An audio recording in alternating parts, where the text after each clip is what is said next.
நேற்று கரூரில் நடந்த துயரமான ஒரு சம்பவம். நடிகர் விஜய் அவருடைய கூட்டத்திலே நெரிசலில் சிக்கி இப்பொழுது வரை 40 பேர் இறந்திருக்கின்றார்கள். இந்த செய்தியை கேட்டவுடன் எனக்கு தனிப்பட்ட முறையில் மிகுந்த மனவேதனை, அதிர்ச்சி. இன்னும் அதிலிருந்து நான் மீளவில்லை. என்னை போன்று தமிழ்நாட்டில் உள்ள அனைத்து மக்களும் இதே நிலையில் தான் இருக்கின்றார்கள்.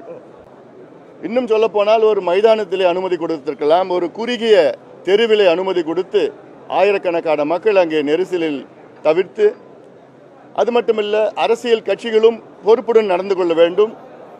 நடிகர் விஜய் அவர்கள் கிட்டத்தட்ட 7 மணி நேரம் தாமதமாக வந்தார்கள் என்று அது ஒரு காரணமாக சொல்கிறார்கள். அரசியல் கட்சிகள் இது போன்ற கூட்டங்கள் நடத்தினால் அவருடைய தொண்டர்களுக்கு குடிநீர், உணவு, நிழல் இது போன்ற திட்டமிட வேண்டும். இது போன்றதெல்லாம் திட்டமிட வேண்டும். ஆக பொறுப்புடன் நடந்து கொள்ள வேண்டும். அது மட்டுமல்ல, பொதுமக்களும் பொறுப்புடன் நடந்து கொள்ள வேண்டும். இது போன்ற கூட்டங்களுக்கு குழந்தைகளை அழைத்து வரக்கூடாது, பெண்களை அழைத்து வரக்கூடாது. இந்த கூட்டத்தில் இருக்கைகள் கிடையாது, சேர் கிடையாது.